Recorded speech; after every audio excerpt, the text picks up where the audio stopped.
Hi friends, ఈ వీడియోలో మనము రోజువారీ రాశి ఫలాలలో కన్యా రాశి వారి గురించి తెలుసుకుందాం. అంతకన్నా ముందు చిన్న రిక్వెస్ట్ ఫ్రెండ్స్, ఈ వీడియో మొదటగా చూస్తున్నట్లయితే లైక్ చేయండి, షేర్ చేయండి, అలాగే సబ్స్క్రైబ్ చేయడం అసలు మర్చిపోవద్దు. మీ యొక్క సపోర్ట్ నాకు ఎంతో అవసరం. ఇక కన్యా రాశి వారికి ఈరోజు చూసుకున్నట్లయితే ఉద్యోగస్తులు ఎవరైతే ఉన్నారో వారికి ఉన్నత అవకాశాలు అనేవి లభిస్తాయి. నిరుద్యోగులు ఎవరైతే ఉద్యోగ ప్రయత్నాలు చేస్తున్నారో వారు శుభవార్తలను అందుకుంటారు. ఇక స్థిరాస్తి క్రయ విక్రయాలలో ఎవరైతే రియాల్టర్స్ ఉన్నారో వారు మంచి లాభాలను అందుకుంటారు.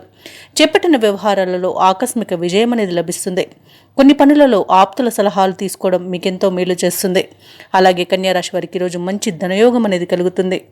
ఇక సంపూర్ణమైన ఆరోగ్యం సంప్రాప్తిస్తుంది. విద్యార్థులకు విద్యాభివృద్ధి అనేది కనబడుతుంది. ఇక వ్యాపారస్తులకు వ్యాపారాలలో లాభాలు అనేవి లభిస్తాయి.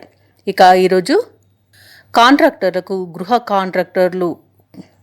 గృహ కాంట్రాక్టులు ఎక్కువ లభించే అవకాశం అయితే కనిపిస్తుంది. ఇక విదేశాలలో ఎవరైతే విద్యాపరంగా, వృత్తిపరంగా, వ్యాపారపరంగా ఎవరైతే నివసిస్తున్నారో వారికి మంచి లాభదాయకంగా ఉంటుంది. ఇక పోగొట్టుకున్న వస్తువులను తిరిగి పొందుతారు. అలాగే కోర్టు కేసుల్లో మీకు అనుకూలమైన తీర్పు అనేది లభించే అవకాశాలు అధికంగా కనిపిస్తాయి.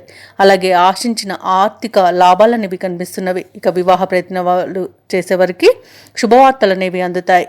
ఇక వ్యవసాయదారులకు పంట లాభం కనబడుతుంది. అలాగే ముఖ్యమైన కార్యక్రమాలన్నింటిలో కూడా విజయాన్ని సాధిస్తారు. దూరపు బంధువుల నుండి శుభవార్తలు అందుతాయి. ప్రత్యర్థుల నుండి సైతం అనుకూలమైన సందేశాలు రావచ్చు. ఆసక్తికరమైన రీతిలో కొన్ని వివాదాలు తీరుతాయి. అనుకోని విధంగా ఆర్థిక లాభాలను అందుకుంటారు. వ్యాపార వాణిజ్యవేత్తలు ఎవరైతే ఉన్నారో వారు వ్యాపారాలకు కావలసిన మరిన్ని పెట్టుబడులను సమకూర్చుకోగలుగుతారు.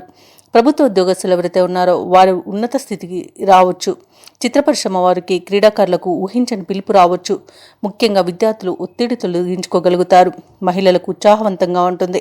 ఇక కన్యా రాశి వారికి అదృష్ట రంగు ఎరుపు, ప్రతికూలమైన రంగు నేరేడు, అదృష్ట సంఖ్య 9.